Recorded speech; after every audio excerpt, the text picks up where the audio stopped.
Oggi vi parlerò della natura morta, un genere pittorico particolare, ma che mi sta anche particolarmente a cuore. Di nature morte io ne ho disegnate veramente tante.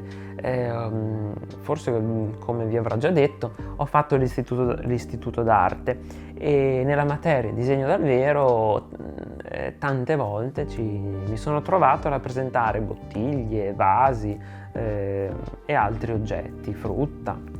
E quindi questo video era dovuto. Andiamo quindi a vedere la natura morta. Via alle domande. Il termine natura morta indica la rappresentazione dipinta di oggetti, fiori, frutta, verdura, cacciagione o pesce. Quando alcuni di questi motivi dipinti evocano la vanità delle cose di questo mondo, ecco che si tratta di un sottogenere di natura morta, la vanitas. Dal punto di vista dei soggetti abbiamo esempi di nature morte già dall'antichità. Sono presenti nei rilievi e dipinti funerari egiziani e orientali in generale. In ambito ellenistico e romano costituiscono addirittura già dei generi specifici che vanno a decorare ville e domus. Sono moltissimi gli artisti che si sono cimentati nella natura morta, ma sicuramente alcuni hanno lasciato il segno. Pensiamo fra tutti Caravaggio, tra i primi a dare importanza vera a questo genere, o ancora al francese Chardin, che raggiunse livelli altissimi nella rappresentazione degli oggetti. Più vicino a noi pensiamo alle opere di Van Gogh o di Cézanne, che diedero un nuovo senso a questo genere, sperimentando. Il termine nasce tra XVII e XVIII secolo, nel segno della polemica e dell'opposizione.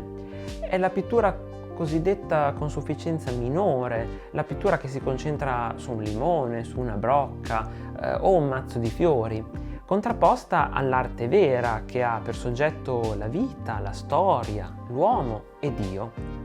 Ma come abbiamo già detto, esistono esempi di natura morta fin dall'antichità. Ed è un genere praticato in tutta la storia dell'arte, anche quella contemporanea, dal dadaismo alla pop art fino a noi. Gli stessi oggetti diventano i protagonisti, elevati a opera d'arte. La natura morta la ritroviamo in molti paesi d'Europa. Nasce come genere autonomo tra l'Italia e le Fiandre, ma è senz'altro in Olanda e nei Paesi Bassi che trova larga espressione, e il tutto non a caso. La natura morta conosce la sua piena formazione in quei paesi in cui è nata una committenza nuova, fatta di ricchi mercanti, banchieri, una specie di alta borghesia che si va ad affiancare quindi all'aristocrazia. Nasce quindi una domanda forte per un genere pittorico che ben si presta, attraverso quadretti di piccolo formato, ad arredare le case e le collezioni di questi nuovi committenti. Gli artisti da sempre sono stati attratti dalla rappresentazione della realtà, da ciò che li circondava. E tutti questi oggetti sono stati raffigurati di volta in volta per scopi diversi, semplici decorazioni, esercizi di stile, illusioni prospettiche ed ottiche, oppure portatori anche di significati simbolici.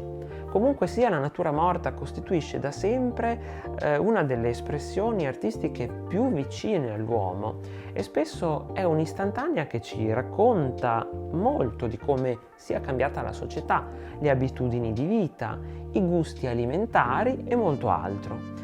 Tutte cose che possiamo vedere proprio nelle tavole imbandite o in queste piccole nature morte.